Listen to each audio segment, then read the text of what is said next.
Hi, my name is Michael Whitaker. I am a social documentary photographer, which is my second career. My first career involved my background in social psychology. Mostly I worked with violent juvenile offenders and sexually abused children. I often am asked to what degree my first career influences my photography. The simple answer is that my first career provided the foundation of my individualized way of viewing the world. My personal, individualized way of viewing the world is the foundation of my photography.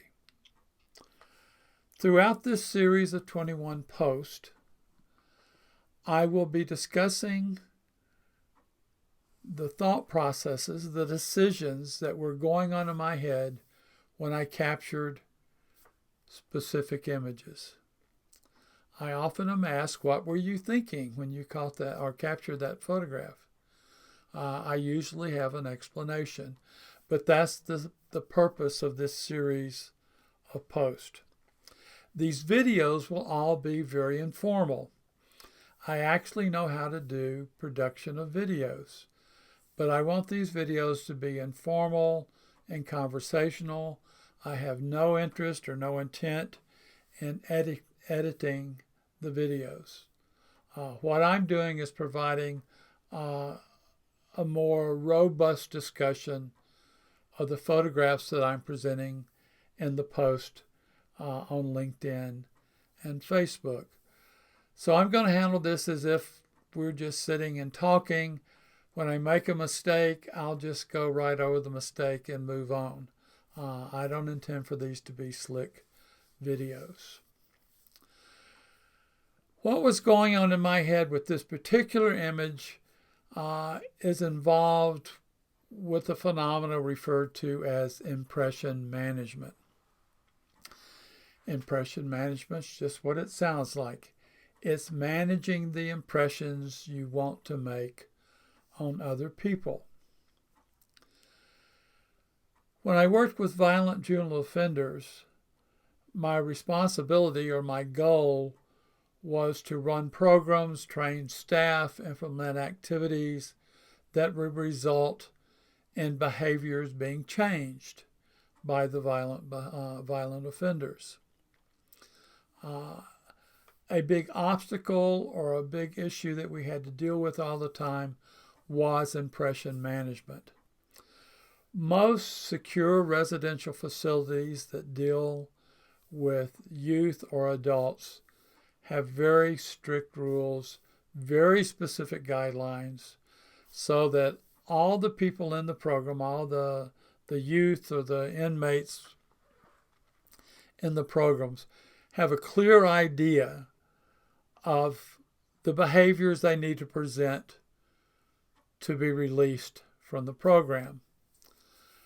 The problem is that there's a big difference between understanding the behaviors that you have to present in order to go back home again and legitimately, genuinely changing your behaviors so that you aren't a threat to the community anymore.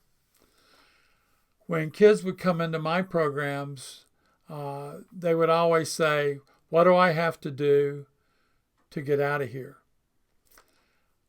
My response was always the same. When I believe it's safe for you to live next door to me, I'll let you go back home. Of course, kids would say, I'll never get out of here then. And sometimes that's probably the way it seemed. But my goal was that I wanted to interact. I wanted my staffs to interact with the legitimate, real behaviors that we were trying to address. I didn't want the kids in my program to figure out, well, if we act this way, they'll think we're doing really good and they'll let us go back home. That's what happens with most programs. for adults and youth. In Pittsburgh, I once ran a program just for violent juvenile sexual offenders. Everyone in my program had raped a stranger. They were dangerous. I didn't want them back out on the street if they were really dangerous. My responsibility was not to the offender. My responsibility was to the community. So I wanted it to be safe for the kids to go back to the communities. If they were just presenting an image to me, they weren't safe to go back to the community. And we spent usually the first 3 to 6 months in treatment dealing with convincing the kids that we were serious about changing behaviors. What I'm saying, in other words, is that it took between 3 to 6 months for the kids to figure out that impression management was not going to work in terms of getting out of this program. Kids have been in other programs where it had succeeded, but that's the reason, particularly for juvenile programs, that, for instance, sex offenders, violent sex offenders, typically get rearrested at the rate of 96%. So many are rearrested because they went along to get along in the programs, and when they got back home, they just went back to being the person they were before they were arrested and placed in one of my programs. Consequently, I have a strong dislike for impression management. I don't enjoy impression management. I don't enjoy having to deal with it in my real life. Consequently, I have no interest in photographing impression management. Having said that, let me be clear. I have no problems with photographs based on impression management or managed impressions. I enjoy viewing photographs that reflect managed impressions. The issue with me is I'm just not interested in capturing those types of images. I want to see what appears to me to be the reality of what's going on with individuals or the world. Those are the image that I want to capture. Doesn't mean it's the type of image everyone should capture. Based on my background and my experiences, I want to spend my time in this career capturing images of real people, not managed impressions. That's the reason I've selected this photograph as the first of 21 photographs to be presented in this series. The name of this photograph is The Keeper. It's about a lion keeper. It's from a small series that I did in Prague at the Prague Zoo. I studied photography for one summer in Prague, and part of my studies was to have a documentary project. So I went to the zoo with my translator, interpreter, and got permission to shoot behind the scenes at the Prague Zoo during the summer that I spent there. On this particular day, my translator and I went to the facility for the big cats. And this young woman was on duty at the time. We explained to her what I was doing and asked if she minded being photographed. She did not. Her first question was, "What do you want me to do?" My response was that I wanted her to forget that I'm there. I wanted her to just go about her routine activities and not pay any attention to me and the camera that I would be holding. The young lady said, "Okay, that's fine." So now I'm going to get in the cage with the lion that I raised. And she started unlocking the door to the cage, which sort of took me aback. I said, "Oh, excuse me, what are you doing?" She said, "I'm going to get into the cage and spend time with this lion that I raised." And I said, it's not necessary to do anything spectacular for the purpose of creating an impressive photograph. Her immediate response was, "I'm not trying to impress you. This is what I do every day when I'm here." And I said, "Well, if it's what you do every day, then go right ahead." And she proceeded to climb into the cage. Once inside the cage, she was absolutely still. No movements, no head movements, no eye movements.